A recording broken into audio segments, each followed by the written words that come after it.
that time never seems to stop। ये बहुत जरूरी है, ये हम सब जानते हैं कि समय कभी नहीं रुकता, काल चक्र कभी किसी के लिए नहीं रुकता। आपको हमेशा एलिमिनेटर चॉइसेस में कमियां दिखेंगी, उन कमियों को पिन पॉइंट करिए और आपको आंसर प्लैटर पर दिख जाएगा अगर आप ऑप्शंस को थॉरोली ग्रिल करना सीख जाएंगे। काउंटर करेगा डेमागॉग्स की थ्योरी को, जो सिर्फ क्लेम करते हैं कि वो रिप्रेजेंट तो करते हैं लोगों को, लेकिन आइडियोलॉजीज पे और सिर्फ सिद्धांतों के बेसिस पर। Which of the following is the difference between the debating styles of Bruce and Wayne? मतलब आपको पूछा है डिफरेंस क्या है डिबेटिंग स्टाइल में, डिफरेंस क्या है डिबेटिंग स्टाइल में दोनों के, ब्रूस और वेन के डिबेटिंग स्टाइल में एग्जैक्टली डिफरेंस क्या है। Hello everyone, welcome to an amazing platform of PW CLAT. I am advocate Mansi Jain. Logical reasoning के आज के सेशन में हम लोग प्रैक्टिस करने वाले हैं मिक्स बैक क्वेश्चंस। हमने बहुत सारे टाइप के कॉन्सेप्ट्स पढ़े हैं जो लॉजिकल रीजनिंग में क्लैट आपसे पूछता है। उन सभी कॉन्सेप्ट को किस तरह से कौन कौन सी स्ट्रैटेजी यूज करके सॉर्ट आउट करना है वो हमने नेक्सस की प्रीवियस क्लासेस में समझा था। तो किस टाइप से उन स्ट्रैटेजीज को अप्लाई करना है, किस टाइप से एक्टिवली पैसेज को रीड करना है, वो सारी टेक्निक्स आज हम क्वेश्चंस पे अप्लाई करेंगे। So let's just quickly delve into passage number 1, जो आज है based on time। तो ये पैसेज बताता है टाइम के बारे में कि अगर आप इमेजिन कर रहे हो एक टाइमलेस यूनिवर्स, आप सोच रहे हो कि यार क्या पता अगर काश पूरे यूनिवर्स में, इस ब्रह्मांड में अगर समय होता ही नहीं तो कैसा होता। एक timeless universe is actually hard to imagine. आप सिर्फ सोच सकते हो, लेकिन एक्चुअली कभी ऐसा पॉसिबिलिटी नहीं है। बट इसीलिए नहीं क्योंकि टाइम एक टेक्निकल कॉम्प्लेक्स या टेक्निकली कॉम्प्लेक्स सिनेरियो है या फिलोसॉफिकली इल्यूसिव कॉन्सेप्ट है, इसीलिए नहीं। टाइम के स्ट्रक्चरल रीजंस हैं। अगर आप स्ट्रक्चर वाइज समझो तो टाइम के स्ट्रक्चरल रीजंस हैं टाइम के एग्जिस्ट करने के। इमेजिन करो कि एक टाइमलेसनेस के लिए भी आपको टाइम चाहिए पास करने के लिए। कैसे? Even when you try to imagine its absence. अगर आप सोचते हो कि मानते हैं चलो यार टाइम एग्जिस्ट ही नहीं करता, पता ही नहीं चल रहा कि टाइम कुछ है, हमको हमें नहीं पता आवर्स क्या होते हैं, सेकंड्स क्या होते हैं, मिनट्स क्या होते हैं या घंटे क्या होते हैं, हमें कुछ नहीं पता, तब भी आप फील करोगे टाइम मूव कर रहा है। मतलब समय तो बीत रहा है कि जैसे जैसे आपके थॉट्स आ रहे हैं, मतलब आप सोचोगे कुछ देर पहले तो मैं ये सोच रहा था, अब इतनी देर बाद मैं ये सोच रहा हूं, तो इसका मतलब समय कहीं ना कहीं तो है, तभी पहले कुछ था और अभी कुछ है। तो सेम बात ऑथर ने करी कि आप सेंस करोगे जैसे जैसे आपके थॉट्स, आपका पर्सपेक्टिव शिफ्ट होगा, जैसे जैसे इवन आपका हार्ट ब्लड पंप कर रहा है आपके ब्रेन तक, वो भी आपको समझ में आता है। इमेजेस को देखोगे आप, साउंड्स को समझोगे, स्मेल्स को देखोगे जो आपके अराउंड मूव कर रही हैं। आप सोचोगे कुछ देर पहले तो मुझे खुशबू आ रही थी, लेकिन अब मुझे खुशबू नहीं आ रही है। तो इसका मतलब है कुछ तो है जो ये बता रहा है कि ये चीज पहले हो चुकी है और अब चीज बाद में होगी या अभी करंटली क्या है। ये सब कुछ कौन बताता है? समय, time, as per the passage. The thing that time never seems to stop। ये बहुत जरूरी है, ये हम सब जानते हैं कि समय कभी नहीं रुकता, काल चक्र कभी किसी के लिए नहीं रुकता।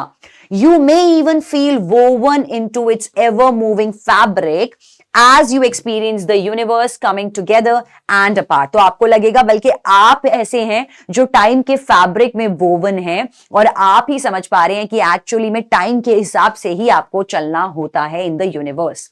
But Is that how time really works? क्या यही है एक्चुअल तरीका जिस तरह से एक्चुअली में टाइम वर्क करता है? ऑथर ने यहां पर एक क्वेश्चन पुट अप किया है। ऑथर ने कहा अल्बर्ट आइंस्टाइन के हिसाब से our experience of the past, present and future is nothing more than a stubbornly persistent illusion. तो अल्बर्ट आइंस्टाइन के हिसाब से हमने जो चीज पास्ट में सोची, जो प्रेजेंट में करी या जो फ्यूचर में होने वाली है, ये सब कुछ एक सिर्फ हमारा स्टबनली परसिस्टेंट इल्यूजन है। According to Isaac Newton, time is nothing more than a backdrop। Time हमारा बैकड्रॉप है, मतलब हम अपनी गति से चीजें कर रहे हैं, समय बैकग्राउंड में साथ साथ चल रहा है। तो time is only a backdrop outside of life. And according to the laws of thermodynamics, physics के लॉज के बारे में बात हो रही है, time is nothing more than an entropy and heat. In the history of modern physics, अगर modern physics की बात करें तो उसकी हिस्ट्री के बारे में, मॉडर्न फिजिक्स की अगर हिस्टोरिकल पर्सपेक्टिव्स की बात करें, there has never been a widely accepted theory. कोई भी ऐसी थ्योरी को सबसे ज्यादा वाइडली एक्सेप्ट नहीं किया गया in which moving directional sense of time is fundamental. Many of our most basic descriptions of nature, जितने भी हमारे नेचर के बेसिक डिस्क्रिप्शंस होते हैं, चाहे फिर वो लॉज ऑफ मूवमेंट हो, चाहे वो हो लॉज ऑफ मूवमेंट, चाहे वो हो प्रॉपर्टीज ऑफ मॉलिक्यूल्स, मैटर्स, मतलब डिफरेंट डिफरेंट कॉन्सेप्ट जो होते हैं seem to exist in a universe जहां पर time doesn't really pass, वहां पर एक्चुअली में टाइम जाता भी नहीं है मूवमेंट में, या जो मॉलिक्यूल्स के लॉज होते हैं time doesn't pass there. However is a strong transition where author is going to deny the thought that was presented in the first part.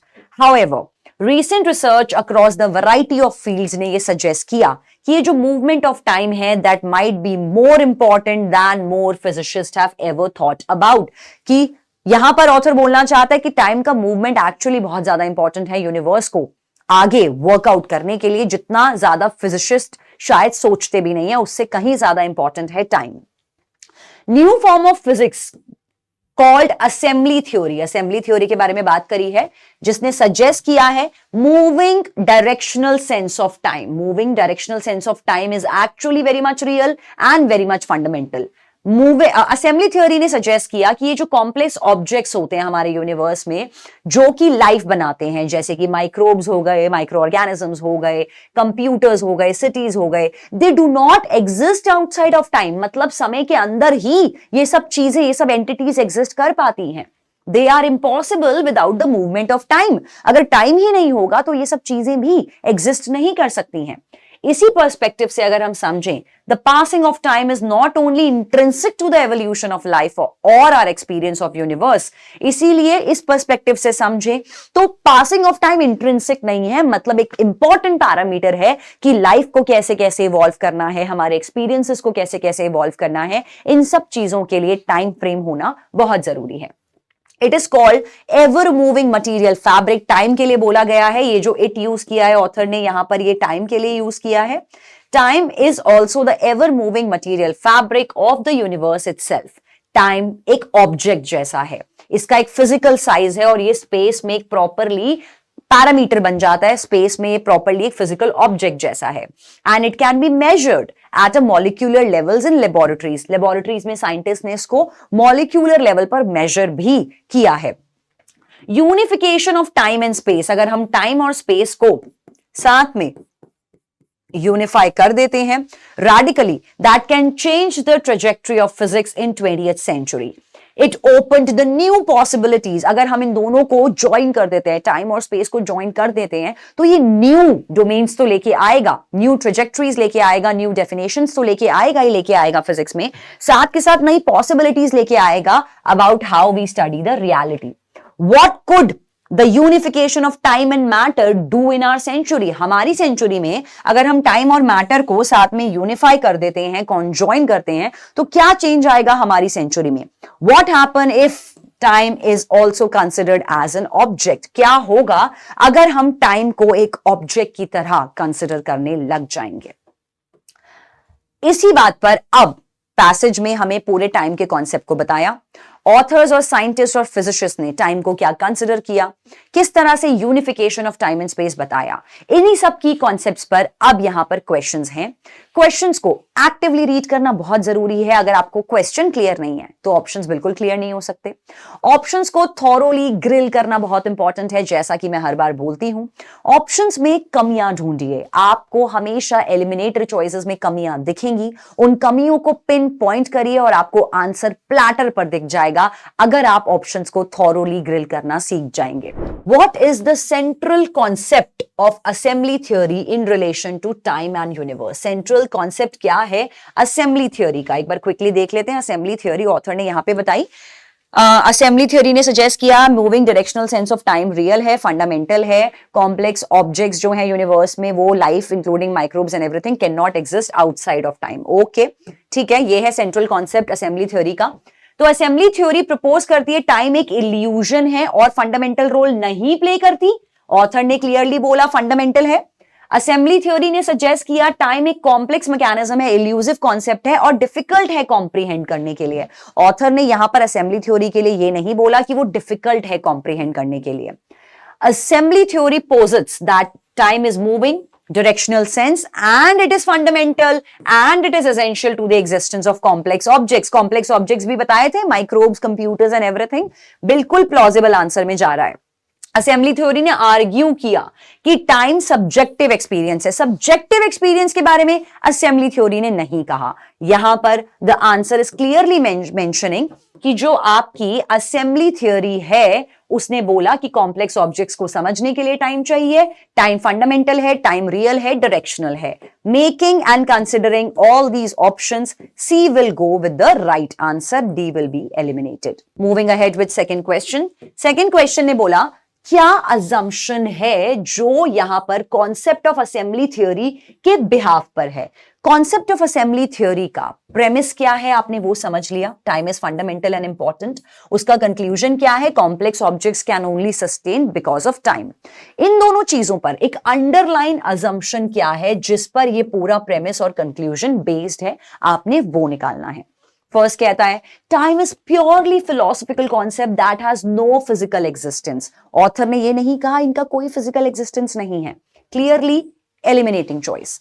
Laws of thermodynamics provide a complete understanding of time in the universe. बिल्कुल ये बात बोली गई है, author ने भी बोली है, अजम्पशन में भी जा रही है। अल्बर्ट आइंस्टाइन की theory of relativity accurately describe करती है टाइम को। अल्बर्ट आइंस्टाइन की थ्योरी नहीं डिफाइन करती है, क्योंकि अल्बर्ट आइंस्टाइन ने तो बोल दिया था कि time is nothing but an illusion. Albert Einstein के हिसाब से टाइम वॉज एन इल्यूजन, तो इसीलिए ये तो नहीं बता रहा है। असेंबली थ्योरी के हिसाब से अल्बर्ट आइंस्टाइन की थ्योरी तो नहीं जाएगी। कॉम्प्लेक्स ऑब्जेक्ट्स जो यूनिवर्स में होते हैं जैसे कि life forms, human creations, are dependent on the movement of time. That's a better answer, D is better than B, क्योंकि ऑथर की यही है असम्पशन। ऑथर की असम्पशन है कि कॉम्प्लेक्स ऑब्जेक्ट्स, उसने डिस्कस किया था माइक्रोब्स या कंप्यूटर्स वगैरह को एग्जिस्ट करने के लिए टाइम चाहिए, तो मतलब कॉम्प्लेक्स ऑब्जेक्ट यूनिवर्स में इसीलिए एग्जिस्ट कर पा रहे हैं क्योंकि वो लोग सभी डिपेंडेंट हैं टाइम के ऊपर। Making D the correct answer, और यहीं पर लिखा है आपका असेंबली थ्योरी में बी ने सिर्फ इतना कहा था laws of thermodynamics provide a complete understanding. Thermodynamics का जिक्र असेंबली थ्योरी के बाद हुआ था। असेंबली थ्योरी को ऑथर ने यहां डिस्कस किया था, थर्मोडायनामिक्स को इसके बाद में डिस्कस किया था, तो यहां पर ये रिलेटेबल थॉट में नहीं आना चाहिए। Therefore, in that case, D will be the correct choice. Moving ahead with another question. Information जो आपको प्रोवाइड की गई है, what can be inferred about the prevailing views on fundamental nature of time in physics? तो हम क्या इंफरेंस निकाल सकते हैं, लॉजिकली क्या इंफरेंस डिड्यूस कर सकते हैं रिगार्डिंग व्हाट? क्वेश्चन ध्यान से पढ़ना जरूरी है। किस चीज को लेके इंफरेंस निकालनी है हमें, कि क्या क्या प्रिवेलिंग व्यूज चल रहे हैं मार्केट में साइंटिस्ट के, फिजिसिस्ट के, about the fundamental nature of time. Physics के अंदर नेचर ऑफ टाइम या फंडामेंटल नेचर ऑफ टाइम या इंपॉर्टेंस ऑफ टाइम को लेके ऑथर्स की पैसेज के हिसाब से क्या इंफरेंस होनी चाहिए। Number one, majority of physicist agree that time is an illusion and no intrinsic existence. ऐसा नहीं है, ऑथर ने पूरे पैसेज में बोला टाइम बहुत एसेंशियल है। कुछ लोग मानते थे इल्यूजन है, लेकिन 90% यहां पर अग्री कर रहा है कि टाइम बहुत ज्यादा इंपॉर्टेंट है, इल्यूजन तो नहीं है। आइजैक न्यूटन का पर्सपेक्टिव जो टाइम पर था कि वो टाइम एक एक्सटर्नल बैकड्रॉप है, इसको एक्सेप्ट किया गया है मॉडर्न फिजिक्स में। इसको एक्सेप्ट किया गया है मॉडर्न फिजिक्स में, ये ऑथर ने नहीं बताया था। थर्मोडायनामिक्स के लॉज ऑफर करते हैं comprehensive explanation about the movement of time. Plausible answer, ये बताया था ऑथर ने कि करंट थर्मोडायनामिक्स प्रॉपर्ली टाइम को समझते हैं और उसके लॉस को एक्सप्लेन भी करते हैं। Plausible answer. डी ने कहा रीसेंट रिसर्च ने ये इंडिकेट कर दिया है कि movement of time may be more significant then previously thought. Recent research ने ये बताया कि टाइम का मूवमेंट अब ज्यादा सिग्निफिकेंट है, पहले ज्यादा सिग्निफिकेंट नहीं था। ऐसा ऑथर ने नहीं कहा कि पहले सिग्निफिकेंट नहीं था, सिर्फ पहले के लोगों का व्यू बताया, पर पहले सिग्निफिकेंट नहीं था, ये ऑथर ने यहां पर कोई प्रेमिस नहीं दिया। Making see the correct answer कि थर्मोडायनामिक्स एक्चुअली में कॉम्प्रिहेंसिव व्यू देता है about the explanation of movement of time. It was even stated over here, एक बार देख भी सकते हैं यहां पर थर्मोडायनामिक्स का, ये रहा। According to thermodynamics, time is about entropy of heat and entropy and heat. Modern physics ये भी बोलती है, टाइम को एक्सेप्ट किया गया है कि टाइम मूविंग है, फंडामेंटल है और डायरेक्शनल चेंज लेके आता है। तो थर्मोडायनामिक्स अंडरस्टैंड कर रही है सारे की concepts. That is why C will be the correct answer. Another question. Which of the following would provide the support for the concept? आपको चाहिए strong supporter, मतलब आपको चाहिए यहां पे ऑथर के हिसाब से करेक्ट strengthener जो कौन सी बात को सपोर्ट करेगा वो भी समझना जरूरी है। Supporting concept of time as an object according to assembly theory. Assembly theory के हिसाब से concept of time is nothing but an object, जिसके लिए कॉम्प्लेक्स ऑब्जेक्ट यहां पर एग्जिस्ट कर पाते हैं, फंडामेंटल भी है असेंबली थ्योरी के हिसाब से। तो कौन सा यहां पे ऑप्शन है जो असेंबली थ्योरी को सबसे ज्यादा सपोर्ट करेगा? पहला, observations made at the molecular level in laboratories demonstrate the measurable properties of time। बिल्कुल, ये बोला था ऑथर ने कि यार उसको मेजर भी कर सकते हैं साइंटिस्ट लेबोरेटरीज में, तो ये it's like a physical object. तो यहां पर ये असेंबली थ्योरी के सपोर्टर में तो जा रहा है। एल्बर्ट आइंस्टाइन की थ्योरी ने कहा कि टाइम, एल्बर्ट आइंस्टाइन की थ्योरी ने कहा relativity of consistent with the idea of time is an object. Albert Einstein ने नहीं कहा था, ये ऑप्शन प्रेमिस को किल कर रहा है। जो भी ऑप्शन आपके प्रेमिसेस को किल करें, मतलब प्रेमिस की इंफॉर्मेशन को फॉल्सिफाई कर दें, झूठा साबित कर दें, एल्बर्ट आइंस्टाइन के हिसाब से वो सिर्फ इल्यूजन है टाइम, और इसने उल्टा बोल दिया। इसने एल्बर्ट आइंस्टाइन ने जो बोला उसका फॉल्स इंफॉर्मेशन दे दिया। तो कोई भी इंफॉर्मेशन जो प्रेमिसेस को किल करती है वो लॉजिकल रीजनिंग के किसी भी टॉपिक का करेक्ट आंसर नहीं हो सकती। B will be the incorrect choice. C ने कहा आइजैक न्यूटन का जो कॉन्सेप्ट है टाइम का, जिसमें उसने कहा कि टाइम सिर्फ एक्सटर्नल बैकड्रॉप है, ये अलाइन करता है नोशन ऑफ टाइम के, कि टाइम के नोशन के हिसाब से टाइम ऑब्जेक्ट है। अगर वो बैकड्रॉप है, अगर वो बैकग्राउंड में है, तो वो ऑब्जेक्ट कैसे हो सकता है? तो यहां पर आइजैक न्यूटन की जो थ्योरी है वो असेंबली थ्योरी के साथ अलाइ नहीं करेगी। थर्मोडायनेमिक्स के लॉ प्रोवाइड करते हैं एक्सप्लेनेशन अबाउट टाइम के रोल का जो यूनिवर्स दे रहा है। तो डी भी यहां सही लग रहा है, ए भी यहां सही लग रहा है। ज्यादा सपोर्ट कौन कर रहा है? असेंबली थ्योरी को। ज्यादा सपोर्ट असेंबली थ्योरी को प्रोवाइड कर रहा है लेबोरेटरी का पर्सपेक्टिव, जहां पे हमने बोला time is coexisting because time is a physical object and time can be measured by the scientists in the laboratories. So इस केस में A would be a better supporter, making D the incorrect answer choice. Another question. Which of the following statements must be true based on the information provided? तो जब कभी भी आपके पास ऐसा question आता है तो ये क्वेश्चन आपका एक हिडन क्वेश्चन होता है, जो आपको अल्टीमेटली इन्फरेंस ही पूछ रहा होता है ऑथर की। तो इसने कहा यार जितनी भी इंफॉर्मेशन आपको पैसेज में गिवन है उसके बिहाफ पे क्या लगता है आपको कि इसमें से कौन सा नेट डिडक्शन सच होना बनता है, ट्रू होना बनता है? फर्स्ट ऑप्शन कहता है यूनिफिकेशन जो हमने किया है टाइम एंड स्पेस का 20th सेंचुरी में, इसने रिवोल्यूशनाइज कर दिया हमारी अंडरस्टैंडिंग ऑफ रियलिटी को। बिल्कुल ठीक है, टाइम एंड स्पेस को यूनिफाई करने के लिए बोला भी था। असेंबली थ्योरी प्रपोज करती है कि टाइम एक इल्यूजन है। द मोमेंट टाइम एक इल्यूजन बोल दिया असेंबली थ्योरी के हिसाब से, ये फॉल्स पीस ऑफ इंफॉर्मेशन में जाएगा, इनकरेक्ट। टाइम एक सब्जेक्टिव एक्सपीरियंस है जो वेरी करता है इंडिविजुअल के परसेप्शन पर। ऑथर ने इंडिविजुअल परसेप्शन से तो पैसेज को बताया ही नहीं है, फिजिक्स पॉइंट ऑफ व्यू से बताया है, again incorrect option choice. Recent research various fields में यह सजेस्ट करती है कि टाइम का मूवमेंट बिल्कुल इनकॉन्सिक्वेंशियल है फिजिक्स में, मतलब इनकॉन्सिक्वेंशियल है, मतलब नॉट इंपॉर्टेंट, मतलब फिजिक्स में टाइम का मूवमेंट कोई भी इंपॉर्टेंस नहीं रखता है। ये भी अगेन फॉल्स इंफॉर्मेशन में जाएगा। A is the only true option, therefore that is the most logical deduction that we could derive from the passage. Now let's understand another passage.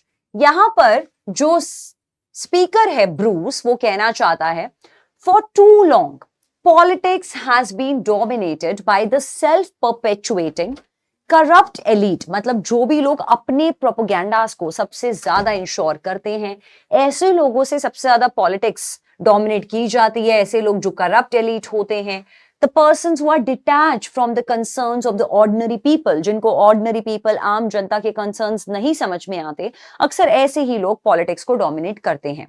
इस केस में उसने कहा पॉपुलिस्ट की अगर हम बात करें, populist be they of the left और राइट, अगर पॉपुलिस्ट चाहे लेफ्ट विंग के हों चाहे राइट विंग के हों, वो populist can give the people a voice again. मतलब उसने कहा इसमें करप्ट ऑफिसर्स या करप्ट लीडर्स के यहां पर इस केस में उनको नहीं सेलेक्ट करना चाहिए, पॉपुलिस्ट को हमें सेलेक्ट करना चाहिए, because they can give a voice to the people.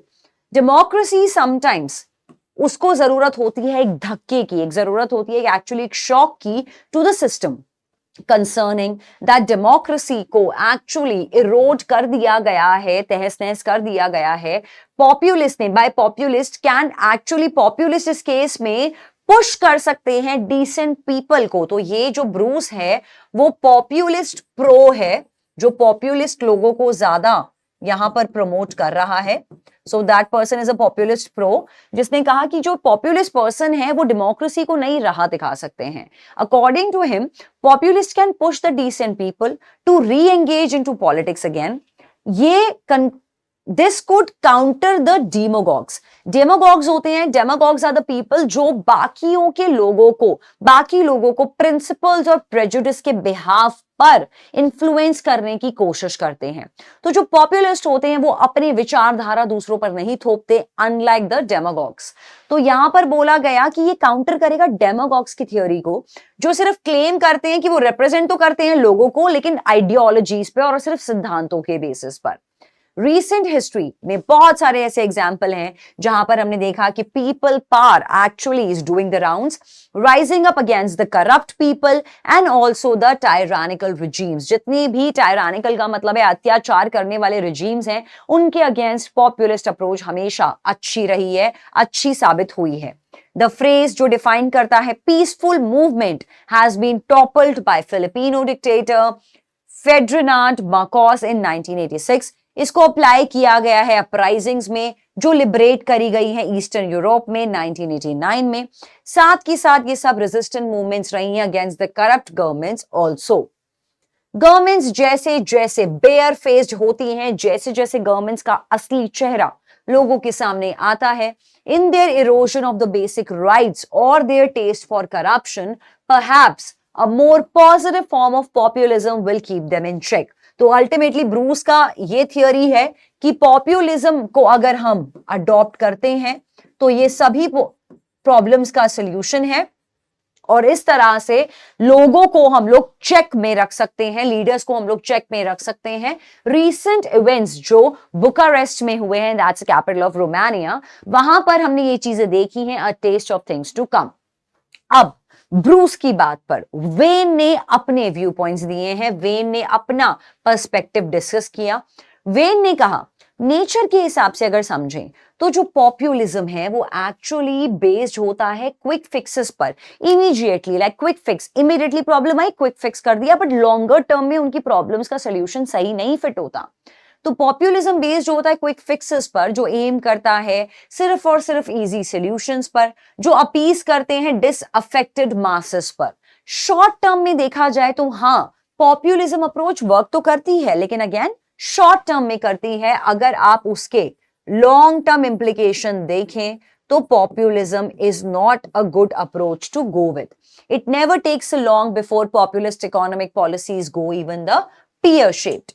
Today's populists are the inheritors of the 19th century Luddites. इसने कहा कि आजकल के जो पॉपुलिस्ट हैं वो एक्चुअली ल्यूडाइट्स के ही इंसेस्टर्स हैं, या उसी के इनहेरिटर्स हैं, जिन्होंने स्मैश अप किया था machinery in a vain attempt to turn back the industrial revolution. जिन्होंने इंडस्ट्रियल रेवोल्यूशन को टर्न बैक करने की कोशिश करी, और ल्यूडाइट्स के वो लोग यहां पर इनहेरिटर्स रह चुके हैं.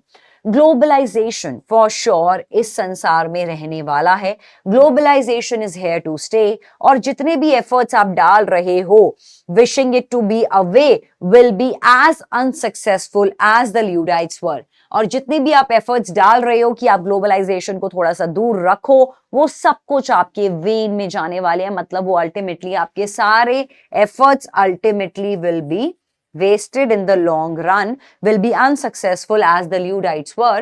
Populism thrives on the demonization of the other.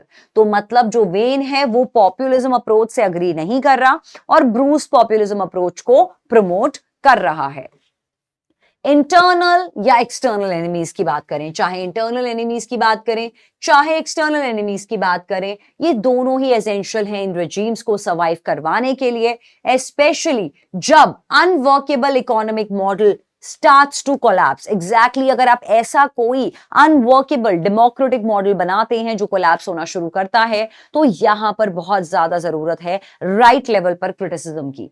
Populist exploit करते हैं fear of their chosen scapegoat, जहां पर वो क्लैंप करते हैं लोगों की सिविल लिबर्टीज पर, वो लोग रिजेक्ट करते हैं क्रिटिसिज्म को, मतलब वो क्रिटिसिज्म को एक्सेप्ट नहीं करते पॉपुलिस्ट, साथ के साथ क्रिटिसिज्म को ट्रीजन मानते हैं, बोलते हैं कि जो भी क्रिटिसिज्म कर रहा है वो देशद्रोह कर रहा है, उसको ट्रीजन के तौर पर लेते हैं और रिमूव करते हैं एक्चुअली कि ऑपोजिशन के थ्रू जो चेक आना चाहिए था उसको वो लोग यहां पर इग्नोर करते हैं populist as proposed by Wayne, and even that opposition if coming from media, from parties or even from judiciary. तो इस केस में as per Wayne, the populist people will ignore such kinds of things. Coming back on the first question, that is following, which of the following resonates with the logic of Bruce? तो Bruce वो था जिसने populism के favour में बोला था, तो यहां पर आपको बोला है कि कौन सा ऑप्शन रेजोनेट करता है ब्रूस के व्यू पॉइंट से, मतलब जो लॉजिकली आप इन्फर कर सकते हो ब्रूस के व्यू पॉइंट से या जिसको आप रिलेट कर सकते हो। तो ए ने कहा जो राइज हुआ है रॉबिन हुड का इंग्लैंड में for the wealth redistribution among English commoners, he used to rob the rich to distribute the loot among the poor folk. तो पॉपुलिज्म यहां बिल्कुल ठीक है, क्योंकि उसने कहा था यहां पर पॉपुलिज्म को एक्चुअली प्रमोट किया था कि जो आपके लीडर्स हैं वो नहीं समझ सकते, बट जो रियल लीडर्स हैं जो लोगों के बीच में से निकले हैं वो ज्यादा लोगों को समझ सकते हैं। तो ए यहां पर प्लॉजिबल आंसर है, क्योंकि रॉबिन हुड का यहां पर एग्जांपल दिया है इंग्लैंड का, और he is amongst the people, he is not even the leader who is actually doing the work from the common for the commoners. B ने कहा एक ह्यूज नेचुरल डिजास्टर हुआ है वर्ल्ड में like a large scale earthquake और heavy cyclones और flooding for the people to set up to the environment protection. तो यहां पर कि एक ह्यूज नेचुरल डिजास्टर का रिक्वायरमेंट है, एक प्रॉपरली साइक्लोन का रिक्वायरमेंट है ताकि आप लोगों को प्रोटेक्ट कर सको, ये यहां पर रिलेट नहीं कर रहा है ब्रूस के पॉइंट ऑफ व्यू से। सी ने कहा लोगों को नहीं समझ में आता कॉम्प्लेक्स हाई साउंडिंग लॉजिक, लेकिन लोगों को मिलना चाहिए इजी अंडरस्टैंडेबल रीजन, इसीलिए इस अंडरस्टैंडेबल रीजन को पॉपुलर बनाया गया, इसीलिए पॉपुलिज्म को फोकस किया गया। लोगों को बेसिक लॉजिक चाहिए समझने के लिए, इसीलिए पॉपुलिज्म को बनाया गया। ये यहां पर अगेन अनरिलेटेड ऑप्शन चॉइस में जाएगा, making a the correct answer for the populism that was projected by Bruce. Second question, which of the following statements can be used by Wayne? Wayne was the person who was against populism.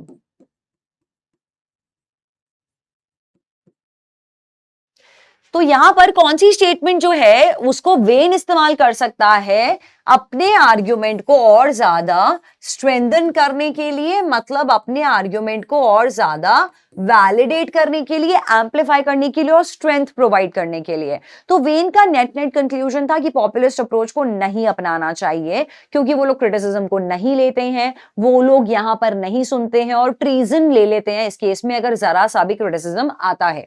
तो इसके point of view को strengthen करने के लिए कौन सा option यहां पर सबसे ज्यादा बेस्ट रहेगा? ए ने कहा Donald Trump gave the call that he would build a wall to stop the Mexican in his election manifesto.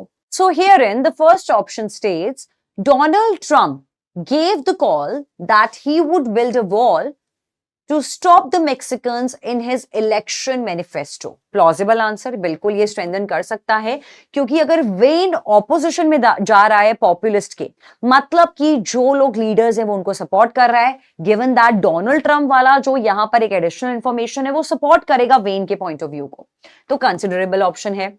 France में जनरेशंस ऑफ पॉलिटिशियंस आई हैं सेम एलिट स्कूल से, जिन्होंने ऑल्टरनेट किए हैं पावर को, लिटिल इंटरैक्शन किया है पब्लिक के साथ, जहां पर उनका पब्लिक के साथ इंटरैक्शन तो रहा है beyond the grand schools, that means elite educational bubbles.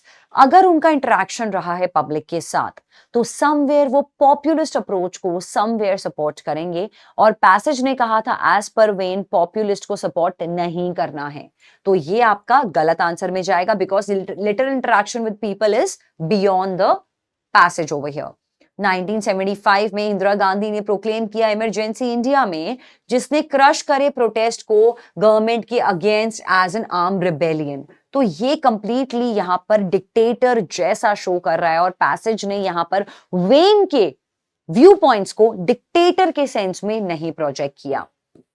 D ने कहा इकोनॉमिक कोलैप्स के बाद हमेशा एक एंटी ऑस्टेरिटी ड्राइव होता है, जिसके बाद एक एस्टैब्लिशमेंट होता है, बट ये यहां पर अनरिलेटेड है, जिसमें ये नहीं समझ में आ रहा कि why this option will support actually veins point of view, making a the correct answer, जहां पर पॉपुलिस्ट अप्रोच का ऑपोजिट दिखाया है ए में कि डोनाल्ड ट्रंप ने कॉल दी कि वो एक्चुअली एक वॉल बिल्डअप करेगा मैक्सिकन के अगेंस्ट इलेक्शन मैनिफेस्टो में, मतलब कंप्लीटली वो जो लीडर्स वाला पॉइंट ऑफ व्यू होता है पॉपुलिज्म अप्रोच के अगेंस्ट वाला, वो ए में आपको यहां पर गिवन है।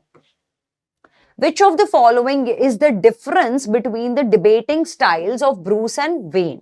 मतलब आपको पूछा है डिफरेंस क्या है डिबेटिंग स्टाइल में, डिफरेंस क्या है डिबेटिंग स्टाइल में दोनों के, ब्रूस और वेन के डिबेटिंग स्टाइल में एग्जैक्टली डिफरेंस क्या है?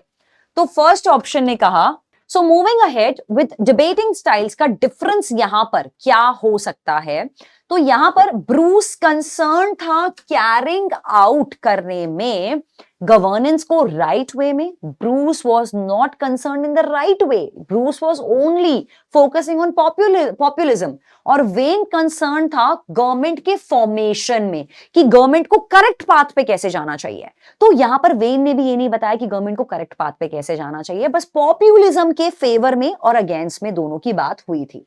गलत आंसर।